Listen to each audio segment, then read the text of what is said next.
Então, nós vamos ter a palavra de oração do presbítero Gilmar já para a gente ir iniciando, né?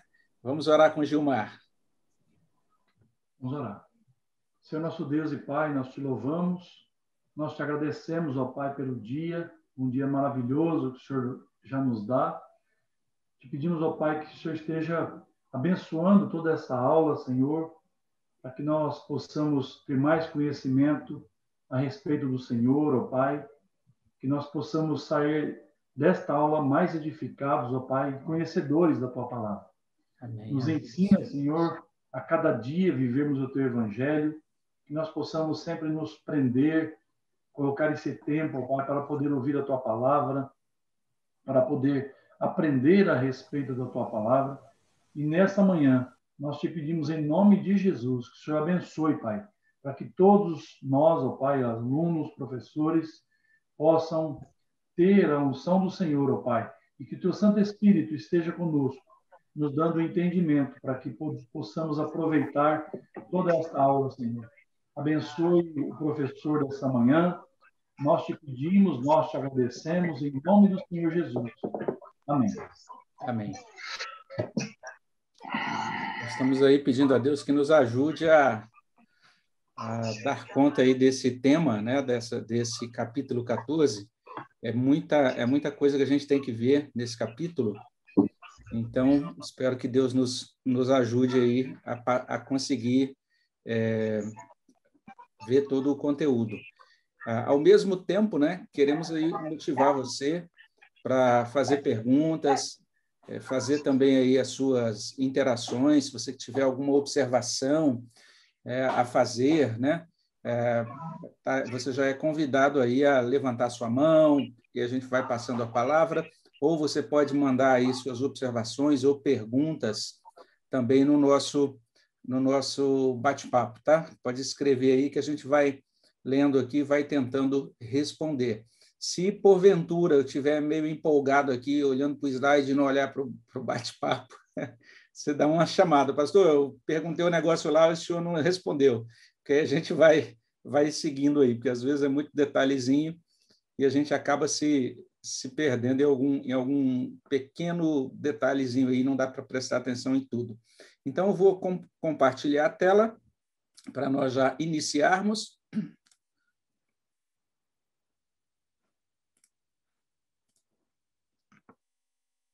E aí a gente já vai podendo entrar no conteúdo do capítulo 14.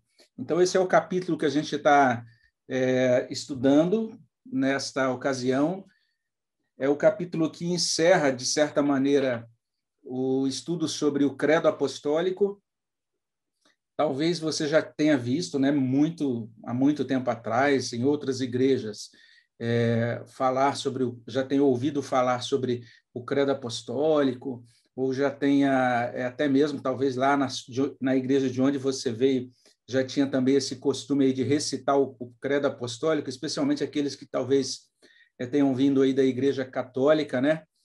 Mas é bem provável que você nunca ia imaginar que o credo apostólico ia dar tanto conteúdo assim para estudos bíblicos, né? Você viu aí que a gente ficou um tempão, várias semanas, estudando sobre o credo apostólico, basicamente toda a doutrina da salvação aí, de certa forma, contida, né?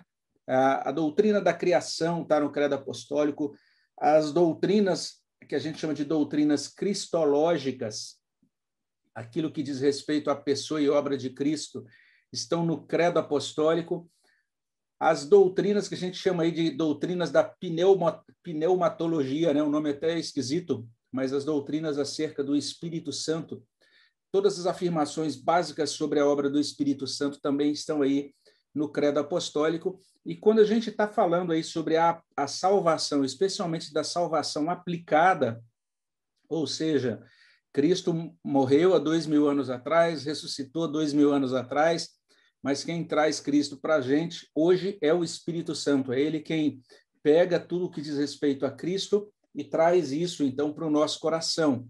Então, isso tudo é obra do Espírito em nós, não é? Daí, tudo isso está incluído naquela declaração, creio no Espírito Santo, e a partir dela, então, a gente já falou sobre igreja, e agora a gente está tendo a oportunidade de falar sobre certeza de salvação. Então, é um tema bem interessante, como eu falei, amplo, e daí toda pergunta que você fizer, qualquer coisa que você tiver dúvida, não deixe aí de fazer os seus questionamentos e também de fazer as suas observações, tá? Basicamente, o que a gente percebe nesse final do Credo Apostólico é literalmente isso. O Credo Apostólico fala sobre as penúltimas coisas e as últimas coisas. A gente vai entender o que significa isso, né? Coisas penúltimas e também coisas últimas. O nosso objetivo nessa lição é aprender isso, mas basicamente nós estamos diante dessas declarações aqui, ó, do Credo Apostólico. Creio no Espírito Santo, na remissão dos pecados, na ressurreição do corpo, na vida eterna. Amém. Então, nós vamos olhar especificamente hoje para essas afirmações aqui, né? Para essas sentenças, né? Remissão dos pecados, ressurreição do corpo, vida eterna. Vamos tentar falar um pouquinho sobre esses temas aí. O que a gente começa afirmando aí nesse estudo é que, quando a gente pensa nisso, em remissão dos pecados, isso tem a ver com a obra do Espírito Santo. E essa obra do Espírito Santo é uma obra maravilhosa, porque o Espírito Santo assegura que a gente desfrute disso, né? Desfrute dessa remissão dos pecados, e, além disso, o Espírito Santo continua trabalhando em nós para produzir em nós uma obra também muito preciosa e necessária, que é a obra da purificação e do abandono dos pecados. A remissão tem a ver com essa purificação, o abandono dos pecados, né? Essa mudança de caráter e de comportamento é o que a Bíblia chama de santificação. Então, o Espírito produz em nós a santificação. E é isso aí que eu chamo de penúltimas coisas, né? Ou seja, isso é o que Deus produz aqui na nossa vida antes da gente ser chamado à presença dele, né? Daí, por isso, são coisas penúltimas, não são as coisas últimas ainda, mas é aquilo que acontece antes da nossa glorificação. É muito importante essa obra do Espírito. A gente tem algumas passagens bíblicas que estão aí no seu livro, e eu estou colocando as referências aqui, não é? Mas, basicamente, essas passagens vão nos dizendo isso, que quando a gente pensa isso, quando a gente diz isso, né? Eu creio no Espírito Santo e depois na remissão dos pecados. Remissão significa pagamento total, né? Hoje a gente já não costuma dizer isso, não é algo muito, não faz parte da nossa linguagem comum, né? Mas há algum tempo atrás, até 20 anos atrás, a gente usava muito esse verbo remir.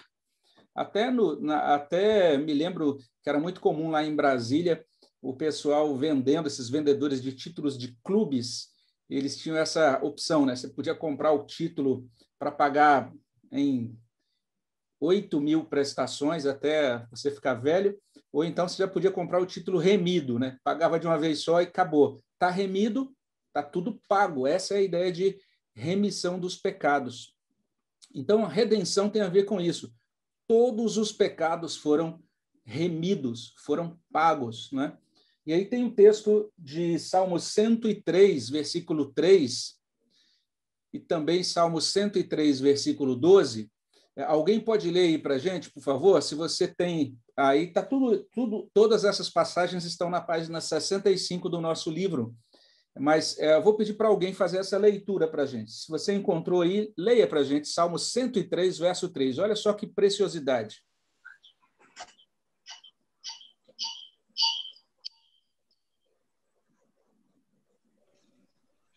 Ele é quem perdoa todas as tuas iniquidades, quem sara todas as tuas enfermidades.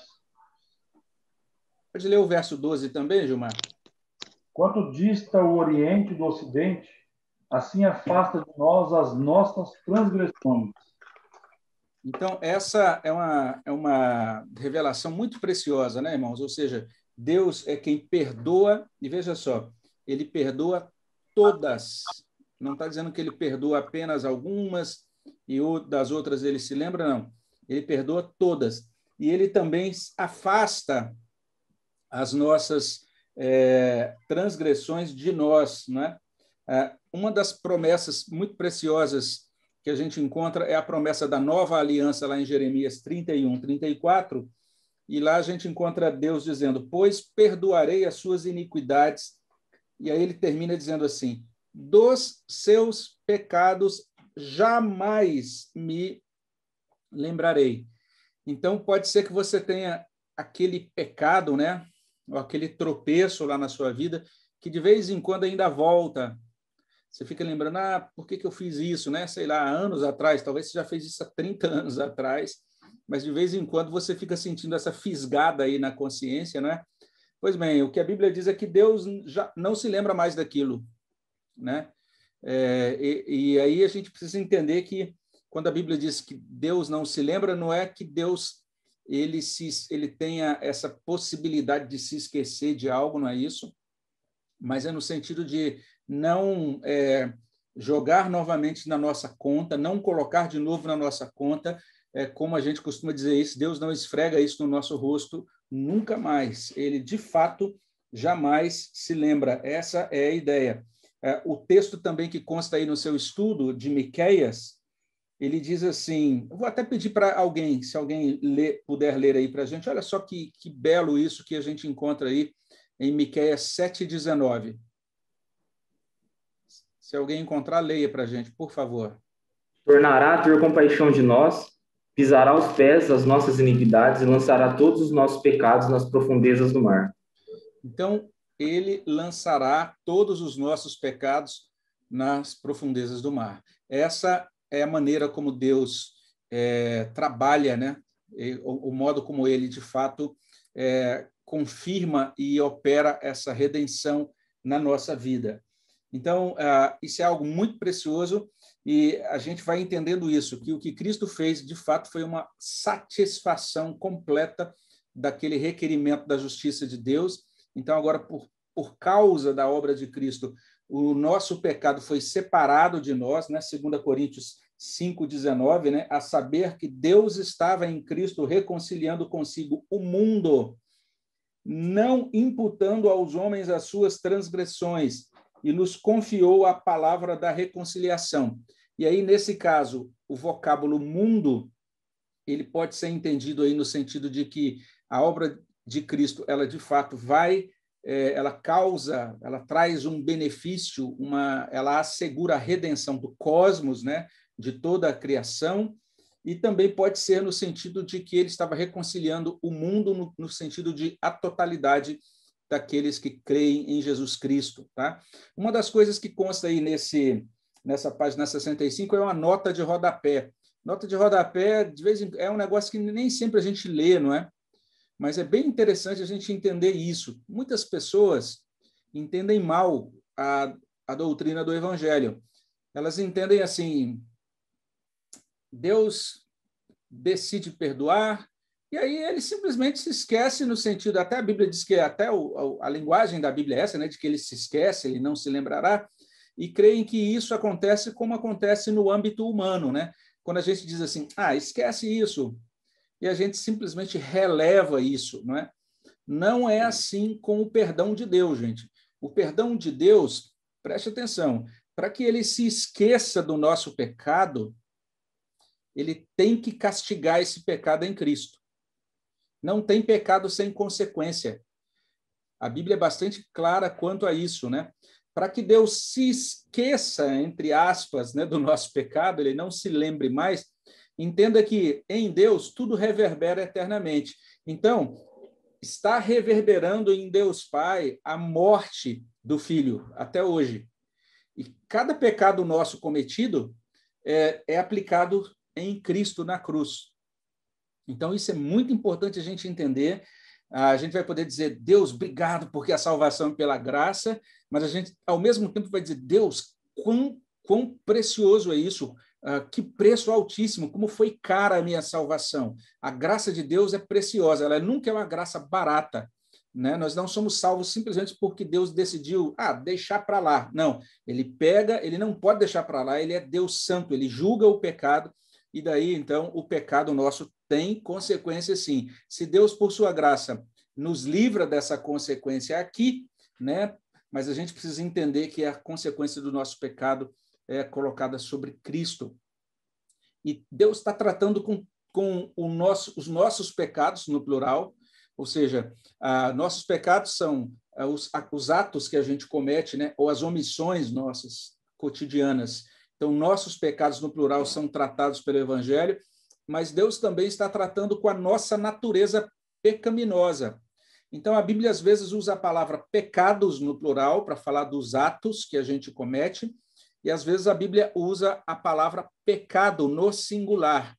E pecado significa a nossa natureza. É por causa do pecado no singular, ou seja, é porque eu tenho uma natureza pecaminosa que eu cometo pecados no plural, que eu tenho comportamentos que desagradam a Deus.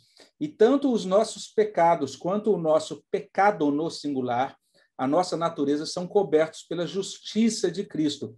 Se Deus olhasse para nós e enxergasse, né, a nossa natureza pecaminosa, nós seríamos fulminados. Então, é nesse sentido que nós somos cobertos pelo sangue de Cristo e pela justiça de Cristo. Salmo 103, versículo 10, diz assim: não nos trata segundo os nossos pecados, nem nos retribui consoante as nossas iniquidades. E olha só, 2 Coríntios 5, 21, aquele que não conheceu o pecado, ele o fez pecado por nós, para que nele, ou seja, literalmente, nós estamos incluídos em Cristo, e não seria errado a gente dizer isso. Nós estamos escondidos em Cristo, da ira de Deus. Deus, então, olha para nós e nos vê envoltos, né? Nós estamos em Cristo. Então, essa é a ideia realmente do Evangelho, né? E daí a gente tem essa segurança, como diz 1 João 1, 7, né? Se, porém, andarmos na luz como ele está na luz, mantemos comunhão uns com os outros, e o sangue de Jesus, seu Filho, nos purifica de todo pecado. Isso é tão maravilhoso que, quando Paulo escreve aos Colossenses, ele até diz assim, que em Cristo nós estamos aperfeiçoados. Ele diz, também nele estáis aperfeiçoados. E a palavra aperfeiçoado aí significa que nós estamos completos. Deus nos vê já como aperfeiçoados em Cristo, ainda que aqui historicamente estejamos ainda sendo santificados, não é? Então, o Espírito Santo é quem faz isso. Ele pega, como eu falei, a justiça de Cristo, coloca sobre nós, o sangue de Cristo, coloca sobre nós. Ele traz Cristo para dentro de nós, né? No sentido de que ele mesmo vem habitar dentro de nós. Ele como agente do Evangelho, inclusive é chamado de o Espírito de Cristo, lá em Romanos capítulo 5, não é? Ele, o Espírito Santo, nos assegura que nós somos aceitos por Deus e que agora nós somos filhos de Deus. E aí temos as passagens de Romanos capítulo 5, 5. A gente tem o amor de Deus é derramado em nosso coração pelo Espírito Santo. Romanos 8, 1 e 2. Já nenhuma condenação há para os que estão em Cristo Jesus, porque a lei do Espírito da vida em Cristo te livrou da lei do pecado e da morte. Romanos 8, 15 e 16, não recebestes o espírito de escravidão para viverdes outra vez atemorizados, mas recebestes o espírito de adoção, baseados no qual clamamos Abba, Pai, e o próprio Espírito testifica com o nosso espírito que somos filhos de Deus. Então, olha que impressionante. E aí, até uma digressão santa aqui, né?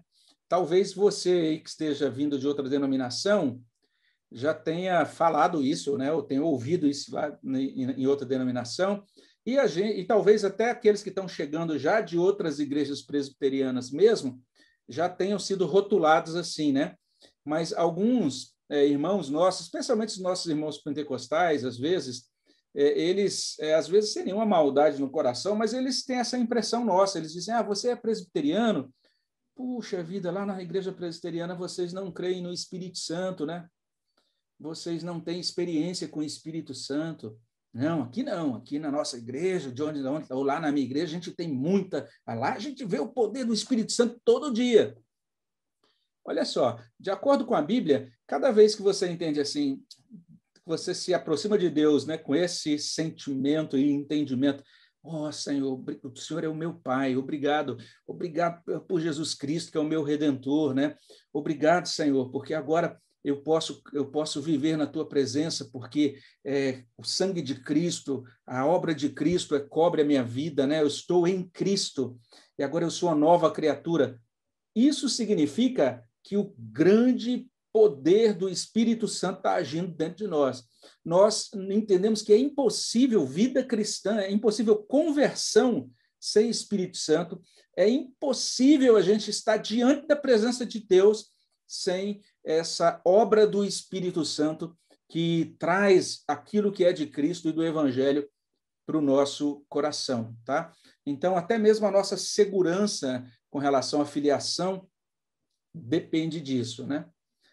Um outro desdobramento disso é o seguinte: algumas pessoas colocam o seguinte, bem, se é assim, então, né, se de fato Deus já está aí, já assegurou que está tudo perdoado e que não tem problema nenhum, todos os meus pecados, inclusive futuros, já estão perdoados, então é o seguinte, eu vou pecar, e aí eu vou fazer muito pecado, cometer muito pecado, que não vai ter problema nenhum, já está tudo garantido, tudo assegurado, eu posso continuar pecando porque o Evangelho garante essa salvação aos pecadores.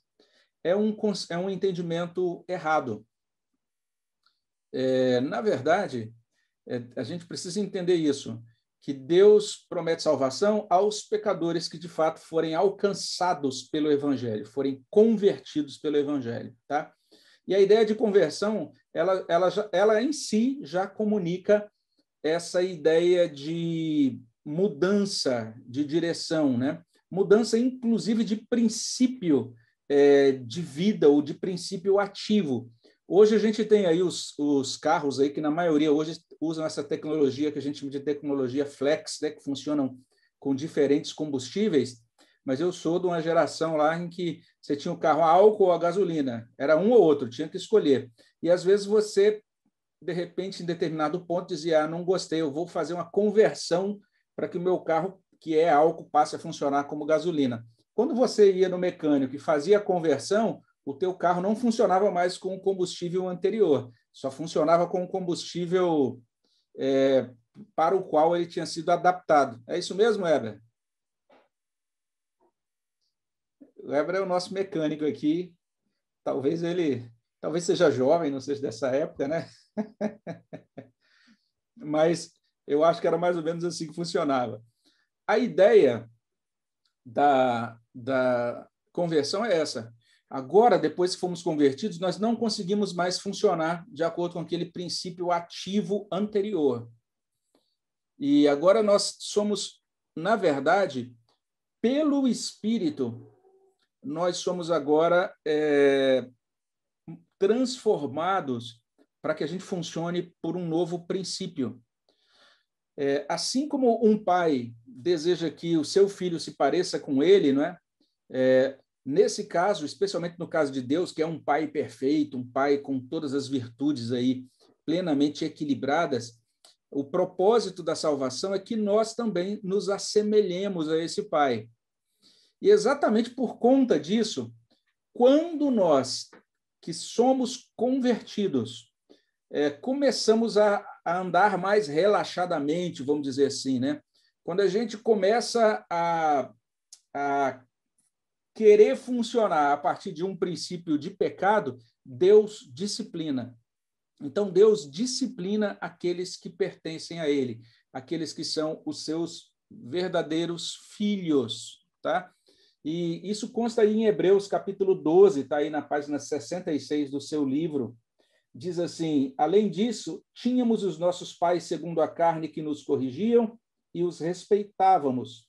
Não havemos de estar em muito maior submissão ao Pai espiritual e então viveremos? Pois eles, ou seja, os nossos pais aqui da terra, né, nos corrigiam por pouco tempo, segundo melhor lhes parecia. Deus, porém, nos disciplina para aproveitamento, a fim de sermos participantes da sua santidade. Deus nos disciplina para aproveitamento, para nós sermos participantes da santidade dele. Tem um outro texto que é muito citado aí, né? 1 Pedro 1, de 13 a 16, que vai dizer isso, Deus dizendo, sede santos como eu sou santo.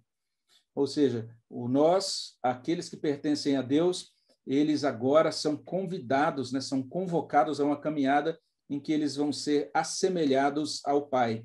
E é por isso que, dentre essas coisas chamadas penúltimas, o Espírito Santo vai nos ajudar, ele vai operar em nós para que a gente inicie e empreenda, experimente essa luta, que vai ser uma luta diária contra a natureza pecaminosa, contra o chamado pecado residual. Então, mesmo depois que você se converte, fica esse resíduo de pecado. E isso aí precisa ser eliminado da nossa vida, não é? É nesse sentido que o Espírito Santo vai operar para que a gente seja transformado de glória em glória, conforme esse padrão, que é o padrão de Jesus Cristo. O próprio Cristo é o padrão. E tem um texto que não consta aí no seu livro, mas se Deus permitir que tenha aí uma terceira edição, é um texto que certamente eu incluirei, que é Gálatas 5, 17 e 18. O texto de Gálatas é muito impressionante. Ao meu ver, é um texto importante demais e eu deveria ter incluído nas edições anteriores, não é? Porque ele diz que agora, porque o Espírito vive em nós, existe agora essa luta entre carne e Espírito, para que nós não façamos mais aquilo que é do nosso querer, mas que sim possamos fazer aquilo conforme o fruto do Espírito em nós. Então, se você é cristão, você experimentou conversão, o Espírito Santo veio habitar dentro de você. Então, vai acontecer agora uma obra de mudança do seu caráter e dos seus comportamentos. E, às vezes, para assegurar essa mudança, inclusive Deus, então, vai puxar a sua orelha, ele puxa a nossa orelha, ele aplica disciplina, nos coloca debaixo da disciplina dele, mas sempre com muita misericórdia. É muito importante a gente entender como que Deus opera essa disciplina, né? E aí a gente tem uma citação do Charles Hodge, ele vai dizer o seguinte, que Deus age como um pai amoroso que nos aflige somente quando seria moralmente negativo não fazê-lo. Ou seja, toda vez que Deus nos aflige é porque ele tem uma finalidade, ele entende que se ele não nos afligisse pela disciplina, nós provavelmente estaríamos em um caminho, vamos dizer assim, mal, não é? Então, esse é o processo. Luciano colocou aqui no nosso grupo, né? Muito interessante, Hebreus 12, somos disciplinados para viver nele, justamente porque o Pai nos vê como filhos, assim como um pai disciplina seus filhos e apenas seus filhos. Então, isso que o Luciano está colocando é muito importante. Muita gente vê a ideia de disciplina como algo negativo, e eu acho que isso tem muito a ver com a cultura que a gente vive, né? Hoje, com a nossa cultura, por exemplo, eu gosto de assistir, o Gilmar estava citando aí um desenho animado, e eu gosto de assistir uma série bem tosca aí, dos anos 90, chamado Todo Mundo Odeia o Chris. Não sei se vocês já assistiram essa série, né? Mas é interessante que os pais, o pai do Chris, ele tem uma espécie assim de estojo de cintos, né? Então tem o cinto da mentira, um cinto para cada tipo de traquinagem que os filhos inventam. E tanto o pai do Chris é muito interessante. Tem alguns episódios que eles pegam os meninos lá e dão umas boas surras. Mas hoje, né, isso é totalmente considerado politicamente incorreto hoje, né? Alguns acham que você disciplinar os filhos é maltrato, é maldade, né? E é lógico, a gente tem toda essa situação de extremos de pessoas que não têm o temor do Senhor, nem o amor devido aos filhos, né? Que podem abusar de violência e tudo isso, maus tratos, mas o princípio bíblico é a disciplina em amor, não é? Exatamente, esse é o meu filho, eu não quero que ele seja tragado por esse mau comportamento, eu quero que ele seja uma pessoa de bem nesse mundo, eu quero que ele faça o que é correto e que ele colha os bons frutos, né, de um bom caráter. Então, é nesse sentido que Deus também nos disciplina nessa vida, como diz Charles Hodge, sempre ele faz isso como um pai amoroso. E por que nós precisamos do Espírito Santo para fazer isso? para nos santificar. É porque só Ele que nos santifica. Em Romanos capítulo 8, a gente vai ver isso, que o Espírito Santo opera aquilo que era impossível à lei. E eu até mencionei numa reunião de conselho nossa, aqui de oração, na sexta-feira, que eu citei lá uma palavra de Lutero no debate de Heidelberg, né? Ele participou de um grande debate lá. Lutero disse algo que eu acho bem interessante. Ele diz assim, que a lei diz, faça, mas acontece que a gente não tem capacidade de fazer. E o Evangelho diz, creia. E aí, então, a partir do momento que você crê em Cristo, o Espírito Santo vai te dar poder e graça para fazer aquilo, né? E ele faz isso trabalhando de dentro para fora. Ele nos purifica de dentro para fora e ele vai guiando a nossa vida, transformando a nossa vida e produzindo o fruto dele na nossa vida. A gente tem as passagens que indicam isso aí, Romanos capítulo 8, versículo 14, também os versículos 3 e 4, versículo 14 e Gálatas 5. Eu acho que Gálatas 5, 22 é o texto talvez aí mais que resume isso muito bem, né?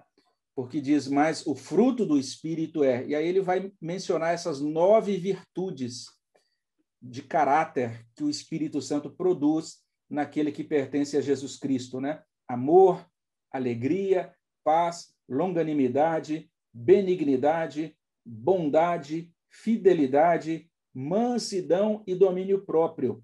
E ele continua dizendo assim, ó, contra essas coisas não há lei. Então, se você tem o seu caráter moldado de acordo com essas virtudes do Espírito, você não precisa ter medo mais de estar debaixo das sanções da lei, você está vivendo debaixo dessa lei de Cristo, e ele diz, os que são de Jesus Cristo crucificaram a carne com suas paixões e concupiscências. Se vivemos no Espírito, andemos também no Espírito. Não é possível santidade sem o Espírito. Santidade equivale a andar no Espírito, né, enquanto vivemos esta vida, não é? E eu tenho plena certeza que também vai ser assim na glória celestial. Então, é o Espírito que produz isso em nós. E para nos santificar, o Espírito usa aquilo que é chamado de meios de graça. Então, se você está vindo de outra denominação, entenda isso. Isso é especialmente distintivamente uma doutrina reformada, a doutrina dos meios de graça. O que é isso? Nós cremos que Deus estabeleceu alguns canais, alguns meios. E é por meio desses canais que Deus comunica a graça e santifica a nossa vida, né? E a gente está colocando aí na nossa lição que Deus santifica a nossa vida por meio desses meios, quais sejam a palavra de Deus, a Bíblia, os sacramentos, a oração e o culto. Os teólogos reformados normalmente vão dizer isso, né? Que a palavra de Deus e os sacramentos são chamados meios de graça objetivos, porque eles são coisas que existem fora de nós, né? Então, eu pego aqui a minha Bíblia, abro o texto bíblico e essas páginas da Bíblia estão fora do meu coração, e eu preciso lê-las para que elas venham para dentro de mim, não é? E com relação aos sacramentos, a mesma coisa. São elementos ali objetivos, né? No caso da água do batismo, ou então o pão e o cálice ali da Santa Ceia, e eu então eu trago isso para dentro de mim. Então, são elementos objetivos. E temos os meios de graça subjetivos, que é a oração. É quando eu posso derramar o meu coração diante de Deus, falar, Deus, me livra desse pecado, santifica a minha vida, me ajuda, ó Deus, a não reagir diante das circunstâncias com raiva. Senhor, me ajude a perdoar o meu próximo. Senhor, me ajude a ter a disciplina necessária, né, para que eu possa fazer aquilo que é certo, deixar aqui esse hábito que é ruim e aprender a fazer o bem, desenvolver os bons hábitos que vão contribuir para a minha santificação. Então, a oração é subjetiva e o culto é o momento em que eu expresso diante de Deus o meu amor a Ele, que eu suplico a Ele as bênçãos dele. Então, veja só, o culto é santificador. Normalmente, quando a gente está assim, com a malandragem da alma em alta, né? quando a nossa carne está querendo passar a perna na gente, ou já está passando, a gente vai se afastando da leitura da Bíblia. A gente vai deixando de orar. E a gente vai deixando de participar do culto. Então, é muito importante que a gente entenda que essas 4 coisas são meios de graça, não é? Bem, então, o que a gente viu aqui até esse ponto? Creio no Espírito Santo, na remissão dos pecados. Essa é a declaração que a gente faz ali no finalzinho do Credo Apostólico. Entendendo que remissão dos pecados tem tem o sentido primário de trazer a obra redentora de Cristo e aplicar na minha vida, mas entendendo que isso tem um outro desdobramento, que é a partir do momento em que essa obra de Cristo é iniciada na minha vida, não apenas eu vou chegar para Deus e dizer assim, Deus, perdoa o meu pecado, mas também eu vou dizer, Deus, me livra do meu pecado. Vence o pecado em mim, Senhor. Me ajuda a viver segundo o caráter e o padrão de Cristo, não mais segundo os meus desejos. Talvez você já tenha ouvido isso, né? Algumas pessoas dizendo, olha, o evangelho significa o seguinte, que você deve vir do jeito que você é, e Deus aceita você como você está, como você é. É verdade, irmãos, é assim mesmo. Mas só que a gente precisa sempre falar também a segunda parte, não é? É que Deus nos aceita como nós somos, para que a partir do momento em que nós sejamos aceitos por Ele, Ele comece a transformar o nosso coração, de modo que nós não seremos mais como éramos, mas nós seremos mais parecidos com Jesus Cristo. Então, é isso que Deus faz. Ele transforma e santifica o nosso coração, nos preparando para a glorificação.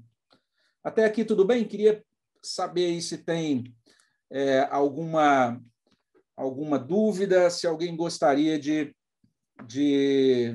falar alguma coisa ou perguntar alguma coisa sobre isso que a gente viu até agora. Estamos bem? Beleza. Então, vamos lá. Agora vamos seguir aqui para essa parte final. Temos 20 minutinhos aqui para tratar dessa segunda parte. E a segunda parte é extremamente importante. Ela vai dizer isso, que o Espírito Santo nos consola com a certeza da glorificação, porque o texto do credo é exatamente esse. Creio no Espírito Santo na ressurreição do corpo e na vida eterna. Então, agora falando sobre ressurreição do corpo, sobre vida eterna. Então, agora falando sobre as últimas coisas, né? Então, as últimas coisas. É muito importante a gente entender que o Espírito Santo está assegurando a nossa glorificação. E olha como que são as coisas. Agora que veio aqui, né? Outro versículo que eu acho que valeria a pena colocar na terceira edição é Efésios capítulo 1, a partir do verso 13, quando o apóstolo Paulo diz isso, né? Que aqueles que creram, que aceitaram a salvação, foram selados com o Espírito Santo da promessa, né? E esse Espírito agora é o penhor, ele é essa garantia de que esses que foram salvos agora serão glorificados. É um bom texto para colocar lá na frente, quem sabe a gente vai incluir numa edição seguinte, né? Mas a ideia que a gente quer colocar aqui é a seguinte, é que jamais uma Pastor, pessoa... é o texto de... É o texto de Efésios 1:4 que o senhor se refere? Não, é Efésios do capítulo 1, a partir do verso 13. Ah, tá. Eu achei que era... Tá certo. Eu ia dizer o verso 14, é o verso 13. Tá certo. É 13 e eu acho que o 14 que fala do penhor, né? Sim. Eu acho que o 13 fala do selo e depois vai explicar que esse selo é uma garantia, um penhor, né? Então, é isso. O que significa isso? O que significa o Espírito assegurar? Quando você diz, eu creio no Espírito Santo, creio na ressurreição, creio na vida eterna. Você não está dizendo simplesmente que você crê nessas coisas de forma abstrata. Não é mais ou menos como você dizer assim, eu creio, sei lá, que fulano de tal é bom. Não é isso, algo fora de você. Mas é você dizer, eu creio na minha ressurreição, que eu vou ressuscitar. Eu creio que eu vou desfrutar de vida eterna. E a Bíblia vai dizer isso com muita clareza, que aqueles que pertencem a Deus por meio de Cristo, essas pessoas serão glorificadas, ou seja, em hipótese alguma, nós perderemos a nossa salvação. A doutrina bíblica, e aí isso é importante reforçar aqui, porque algumas outras denominações, elas entendem diferente. Tem algumas denominações, inclusive evangélicas, que dizem o seguinte, que você é salvo pela graça, mas agora a sua santificação é pelas obras. Ou seja, depende do seu desempenho. E aí, se você não tiver um bom desempenho, você perde a sua salvação. E aí você talvez vai ter que buscar a Deus de novo, tipo, ter uma conversão, versão 1.2 ou 2.0. E aí, se de repente você escorregar de novo, você perde a salvação de novo. Então, a vida com Deus, de acordo com essa doutrina, é mais ou menos como se fosse uma gangorra, assim, né? Que uma hora está lá em cima, outra hora está lá embaixo, né? Mas Deus dá essa segurança. Aquela obra que ele inicia, ele prossegue com ela até a glorificação final. Quando a gente é convertido, essa obra é iniciada em nós. E aí, à medida em que a gente vai caminhando com Deus nesse mundo, Deus vai operando, vai agindo em nós, e vai haver ocasiões em que a gente vai, como eu disse, a gente pode se afastar dele ou errar, ele vai até nós, nos disciplina, nos traz e vai trabalhando até a nossa glorificação. São várias passagens que a gente coloca aí nessa parte da lição, mas aí vale a pena depois você meditar, né? Não apenas ler rapidamente, mas para um pouquinho e medita nessas passagens depois com calma, né? As passagens do Evangelho de João, por exemplo, são extremamente importantes, né? A João, capítulo 5, vai trazer para a gente essa declaração, né? Em verdade vos digo, quem ouve a minha palavra e crê naquele que me enviou tem a vida eterna, não entra em juízo, passou da morte para a vida. Preste atenção, quem ouve a minha palavra e crê tem a vida eterna, ponto final. Não entra em juízo, ponto final. Passou da morte para a vida. Isso é palavra do próprio Jesus. Aqui no nosso bate-papo tem aqui uma contribuição do Luciano. Ele diz, o nome do salvo é escrito no livro da vida. Pode ser apagado quando se peca. Então, esse é o ensino de algumas denominações. De acordo com algumas denominações, o livro da vida é cheio de rasuras, né? Aquelas marcas de borracha, quando você vai apagar o lápis, aí mancha a página assim. Imagina um livro da vida todo borrado, né? Porque Deus tem alguém lá, sei lá, um anjo, ou seja lá quem for, toda hora escrevendo e apagando de novo. Não é esse o ensino realmente da Bíblia, né? Cristo dá essa segurança. Olha a passagem que tem aí, João 10, 27 a 29. Alguém pode ler? Está aí na página 67 do seu livro. Quem achar aí, leia para a gente, por favor. Olha o que diz.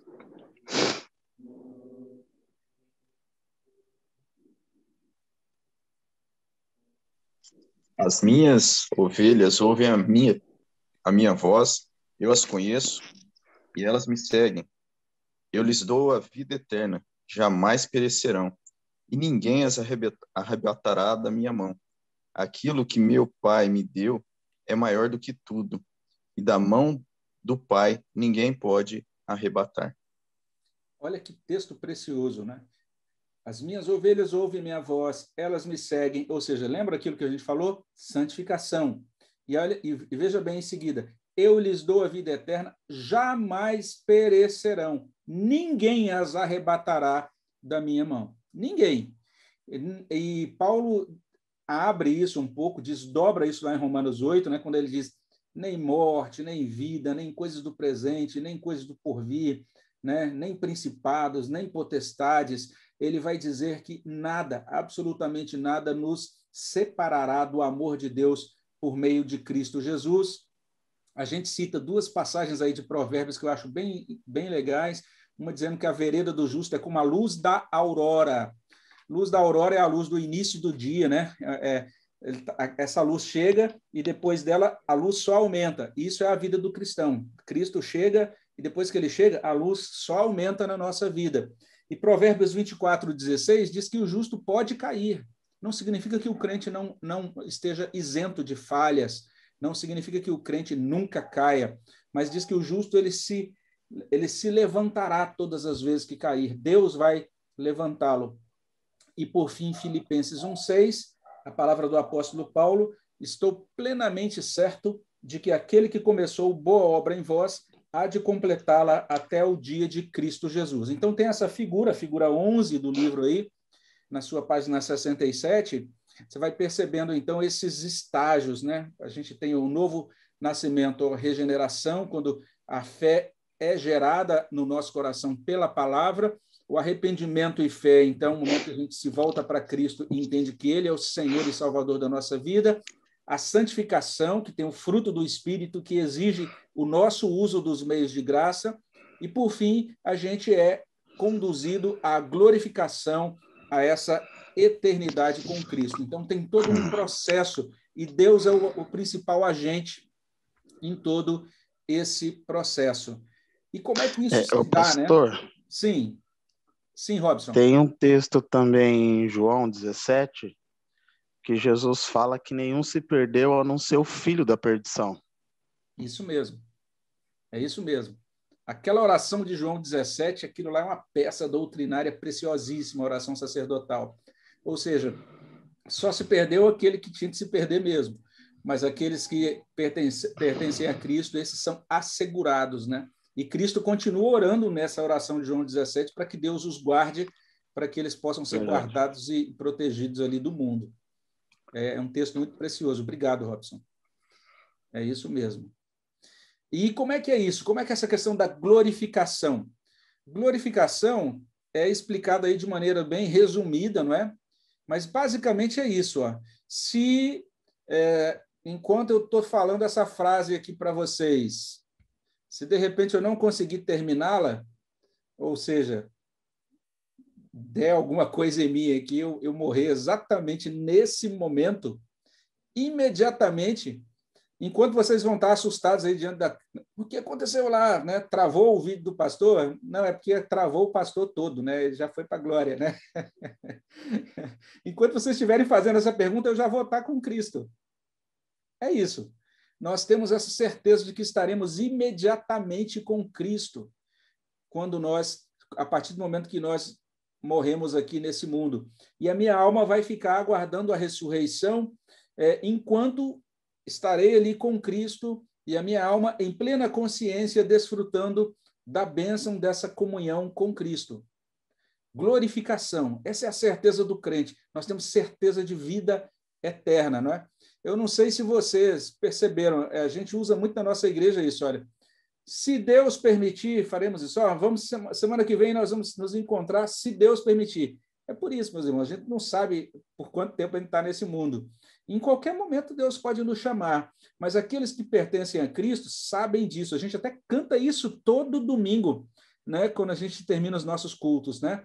E quando, enfim, chegar a hora em que a morte, né, enfrentarei, né, sem medo, então, terei vitórias. Então, a ideia é de que nós seremos levados imediatamente a Cristo.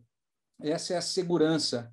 Então, ainda que a gente tenha, né, logicamente, os devidos temores aí com relação à morte, mas, na verdade, nós sabemos que Deus nos assegura essa vida eterna. João, capítulo 14, de 1 a 3, que consta aí no seu estudo, né? Não se turbe o vosso coração, credes em Deus, crede também em mim. Na casa do meu pai há muitas moradas, se assim não fora, eu vou-lo teria dito, pois vou preparar-vos lugar. Então, Cristo foi para preparar lugar para nós. Ele disse que quando chegar o tempo devido, nós estaremos eternamente com ele.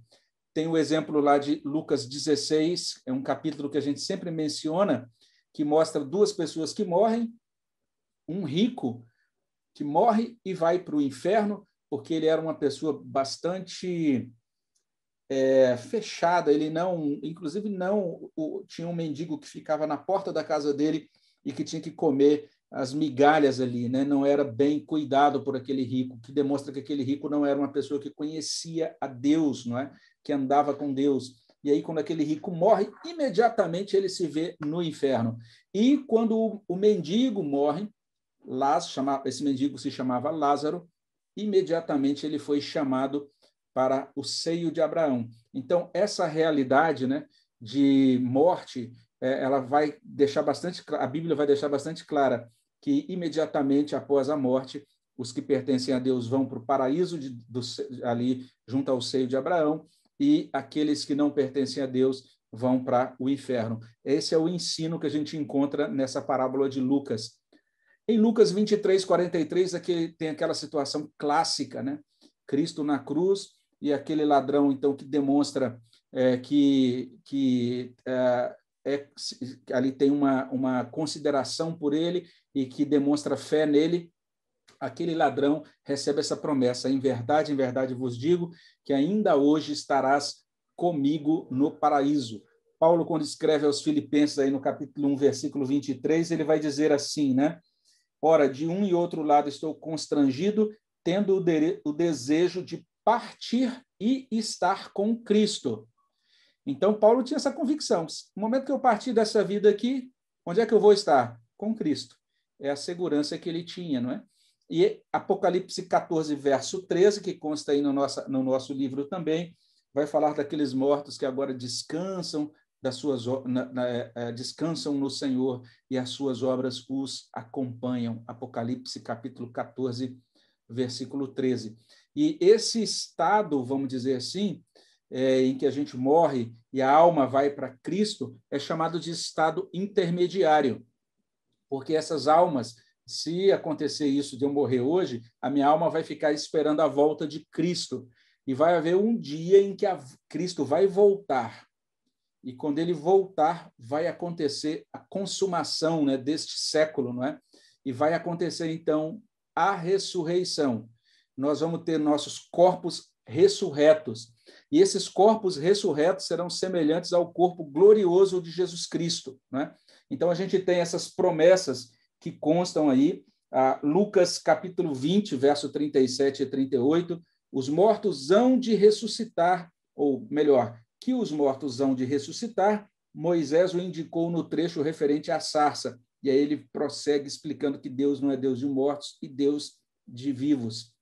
Jó expressa isso, né, em capítulo 19, eu acho que é um dos trechos mais bonitos do livro de Jó, quando ele diz: eu sei que o meu Redentor vive, por fim se levantará sobre a terra, depois, revestido este meu corpo da minha pele, em minha carne verei a Deus. Vê-lo-ei por mim mesmo, os meus olhos o verão e não outros. De saudade me desfalece o coração dentro de mim. Outro texto que a gente coloca aí é o texto de Filipenses,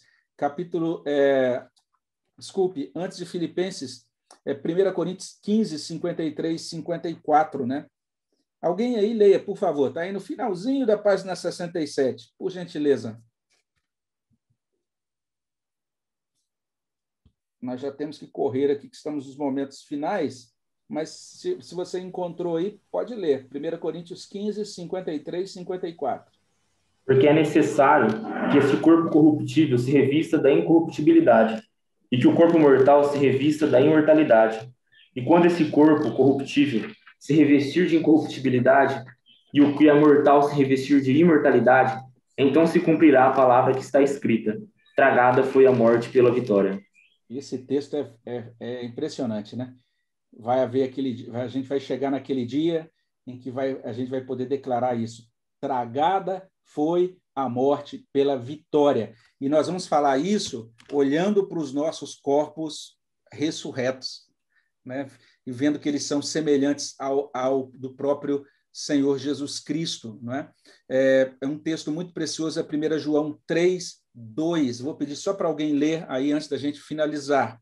Olha o que diz aí, 1 João 3, verso 2, na página 68 aí do seu livro. Amados, agora somos filhos de Deus, e ainda não se manifestou o que havemos de ser. Sabemos que, quando ele se manifestar, seremos semelhantes a ele, porque haveremos de vê-lo como ele é. Isso é impressionante, né? Os teólogos reformados chamam essa visão de visão beatífica. É uma visão que vai trazer bem-aventurança, vai trazer alegria sem fim para nós.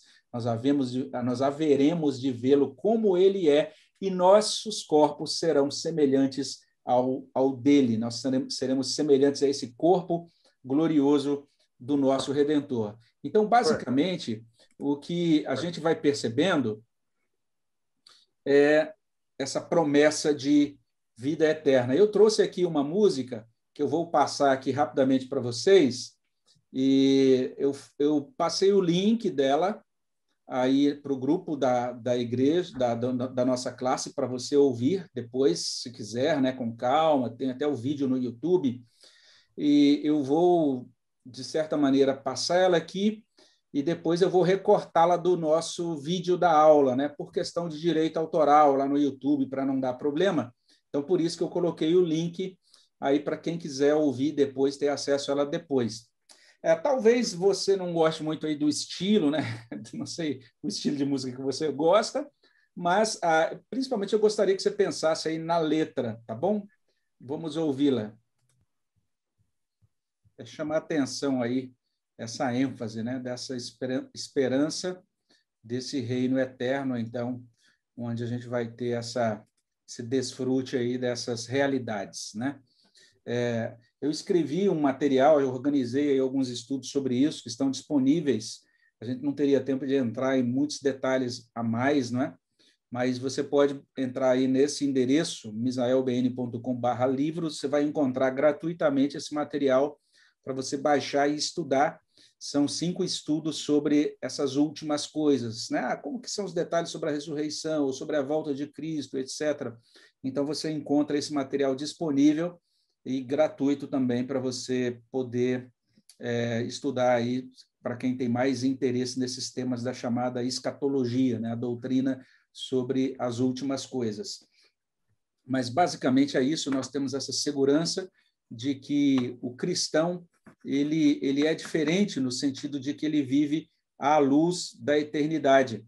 E a nossa vida ela possui um significado, porque o cristão ele sabe de onde vem e ele também sabe para onde vai, né? E aí a gente finaliza essa sessão citando aí o Catecismo de Heidelberg, pergunta 58, né? Que consolo traz a você o artigo sobre a vida eterna? Então, preste atenção nisso. O consolo é que, como já percebo no meu coração o início da alegria eterna, depois desta vida terei a salvação perfeita. Uma pergunta que terminou de ser feita agora é o seguinte: como é que eu sei que eu sou um eleito? Como é que eu sei que eu sou um salvo? E o consolo é esse. Você já colocou a sua confiança em Jesus Cristo como Senhor e Salvador? Essa é a primeira pergunta, né? Nós já colocamos a nossa confiança, nós podemos dizer assim: Cristo é o meu Senhor, é o meu Salvador, eu acredito que ele morreu para minha salvação, ele morreu para que eu pudesse ser religado, né? Pudesse voltar à comunhão com Deus. E a partir desse ponto, a gente tem todas essas promessas, né? Aquilo especialmente que eu terminei de mencionar, de João 5:24, né? Aquele que crê na minha palavra e naquele que me enviou tem a vida eterna. Então, é exatamente aquilo que eu mencionei também de Lutero, né? Dizendo que o Evangelho diz que nós devemos crer. Creia, e quando você crê, tudo já está feito, porque a partir da fé, o Espírito Santo vai produzindo uma obra no nosso coração. E se você for um cristão sincero, você vai perceber que desde o momento que Cristo começou a obra no seu coração, essas duas coisas estão acontecendo simultaneamente, né? Você vai vendo, olha só, Deus está mudando essas coisas na minha vida. Mas, ao mesmo tempo, você vai ter que ser honesto e dizer, mas tem ainda muitas imperfeições na minha vida, né? A salvação não depende do nosso desempenho, da nossa perfeição por nossa própria força, mas é realmente uma obra que Deus vai trabalhando em nós e vai nos ajudando a não olhar para a nossa imperfeição, mas para olhar para Cristo. E quando nós estamos, então, com o nosso olhar voltado para o autor e consumador da nossa salvação, então isso vai nos ajudar, vai produzir no nosso coração o crescimento para que nós possamos e entendendo isso, que cada dia é uma luta contra o meu próprio ego, uma luta contra o meu próprio pecado, mas, ao mesmo tempo, eu estou lutando contra o pecado não baseado na minha força, mas estou lutando contra o pecado dizendo, eu sei que o meu Redentor vive, né? E, por fim, ele se levantará sobre a terra e eu vou participar daquela ressurreição. Eu creio no Espírito Santo, na remissão dos pecados, dos meus pecados. Eu creio que os meus pecados foram remidos e eu creio, então, agora na ressurreição e na vida eterna. Então, é isso que diz a pergunta 58 do Catecismo de Heidelberg. A gente tem esse consolo. E veja só, essa salvação nenhum olho jamais viu, nenhum ouvido ouviu, jamais surgiu no coração de alguém, então louvarei a Deus eternamente. Então, é nesses termos que tem um hino que não consta aqui no nosso material, que diz que segurança tenho em Jesus. Não é? A segurança é em Jesus. Se eu dissesse assim, que segurança tenho no Misael, eu estava em maus lençóis. Né? Se você disser, que segurança você tem em você mesmo, então você não vai ter segurança da salvação nunca. Mas quando nós cremos naquele que diz, em verdade vos digo, quem crê em mim e naquele que me enviou tem a vida eterna, não entra em juízo, passou da morte para a vida, então a nossa segurança está totalmente nele. Não é? Só fechando aqui, eu sei que nós já extrapolamos o nosso tempo, mas apenas uns minutos adicionais para a gente fechar. No início do estudo eu falei, espero que a gente tenha tempo de lidar com todos os temas, e precisamos fechar rapidamente. Mas a gente termina o estudo dizendo o seguinte, que essa doutrina da salvação que é mostrada na Escritura, que é mostrada no Credo Apostólico, ela é uma doutrina organizada, né? E é bem interessante isso, existe uma lógica por detrás dessas doutrinas que são apresentadas no Credo. A gente pode dizer o seguinte, a fé é uma operação da graça divina no coração, né? É algo espiritual, mas a fé não é irracional. A gente precisa entender isso. Né? Tem muita gente que tem pensado o seguinte, eu não tomo vacina porque eu tenho fé. Então, entende? Porque tem fé, ele pode fazer algo irracional. Né? Não é bem assim, eu vou pular no meio desses jacarés, desse poço cheio de jacarés, porque eu tenho fé. É um negócio meio insano, né? Não é um negócio muito equilibrado. Né? Precisa entender que ter fé, você não joga a sua mente fora, né? Você não joga a sua razão fora. E tem um servo de Deus que agora recentemente foi chamado para a glória, né? O Charles, o R.C. Sproul. A gente sempre fala R.C. Sproul, e não entende, e pouca gente sabe que ele se chamava Roberto Carlos. Então, olha só, Roberto Carlos não é só aqui no Brasil que fez sucesso, né? Mas um dos grandes teólogos nossos chamava Roberto Carlos Sproul, né? R.C. Sproul. E ele dizia isso, né? Que a Bíblia nunca nos diz para dar um salto na escuridão e esperar que exista alguém lá. Ela nos diz para saltarmos das trevas para a luz. Isso não é salto no escuro. A fé pela qual o Novo Testamento nos chama é a fé enraizada e solidificada em algo que Deus fez de forma clara. Isso ele está respondendo, de certa maneira, a um teólogo lá do passado, um teólogo contemporâneo, que diz isso. Ele ensinou isso lá no passado, né, que a fé seria um salto no escuro.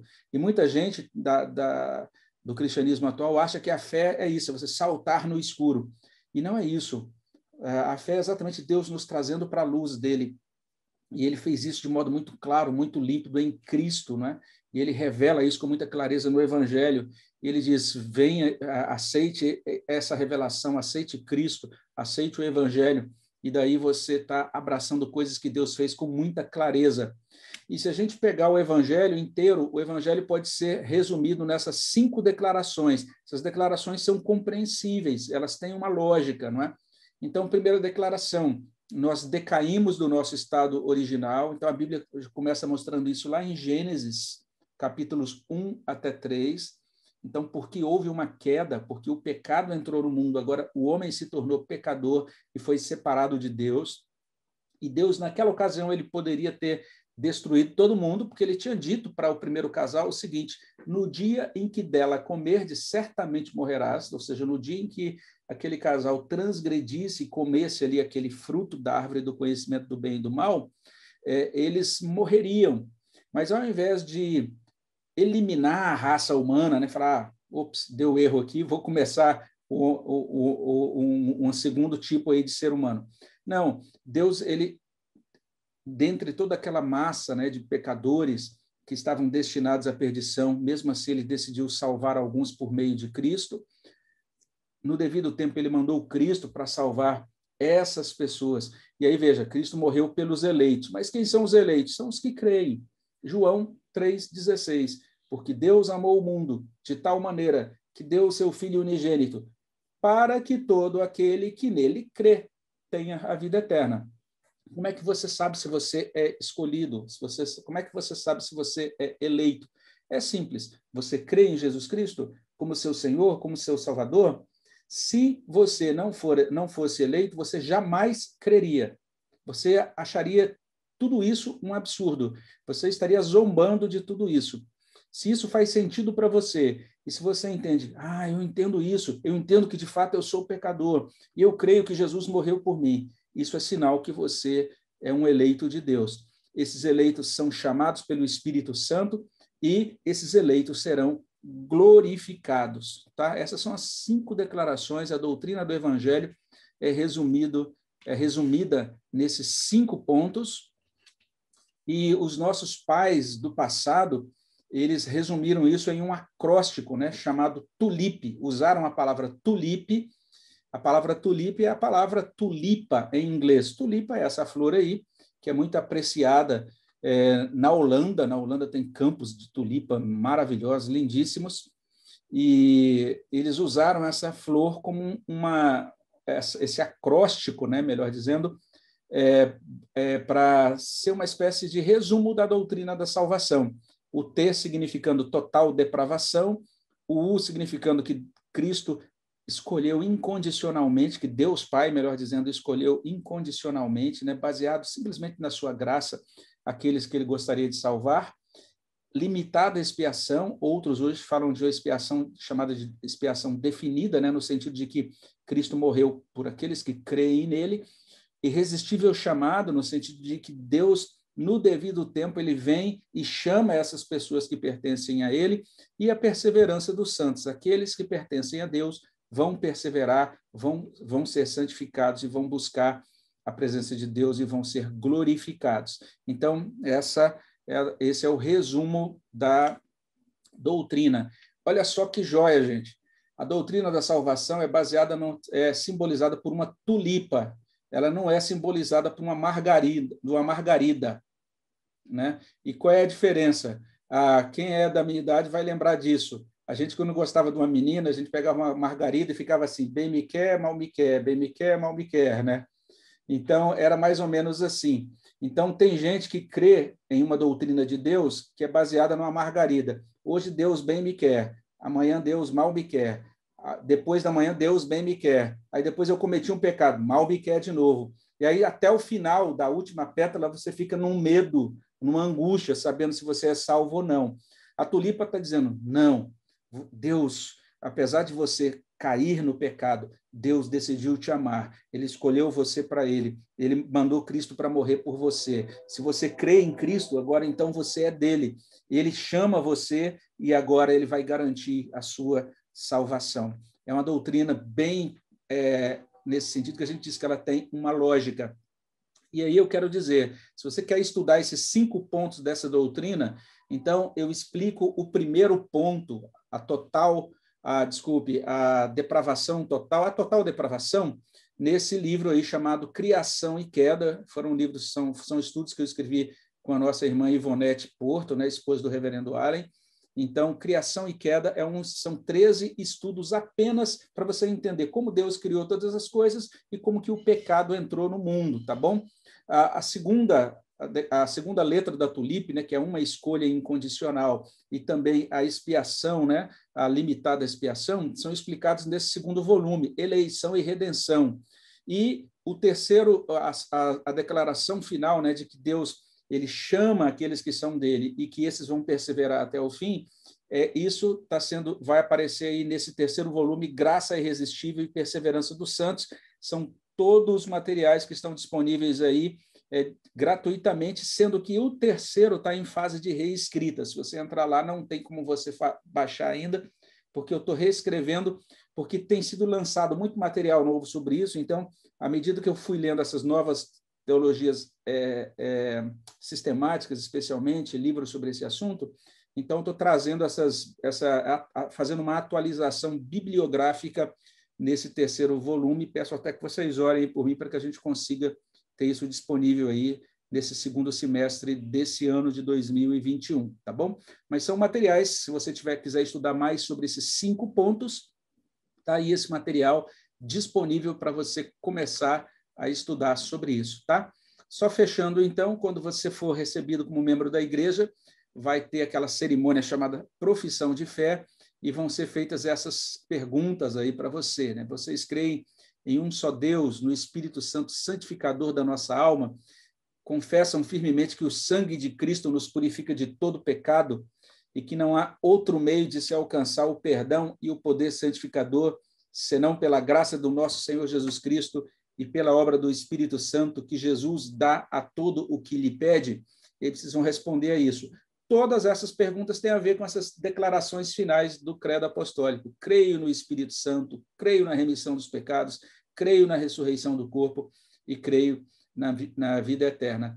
E a minha oração é que Deus possa, de fato, confirmar, né, nos nossos corações o desfrute aí dessas verdades, para que nós possamos continuar com a nossa confiança firmada nele, né?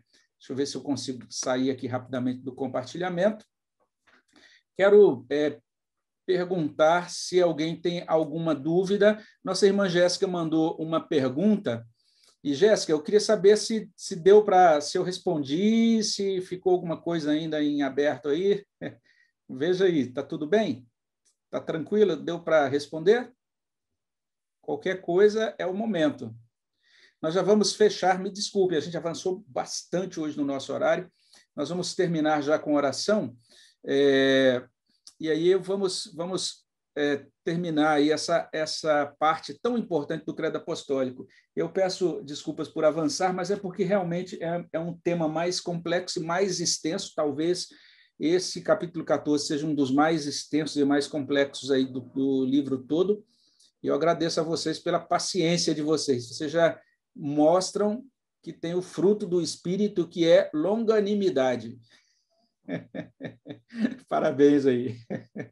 Nós já vamos finalizar com oração. Antes da gente orar, nós vamos tirar aí a nossa foto. Vou pedir aí para quem quiser aparecer na foto, já liberar o seu vídeo para que a gente possa fotografar a nossa turma. Muito bom. Deixa eu só configurar aqui os detalhes. Vamos lá, então? Ok, então vamos tirar a nossa foto. Agora, aí...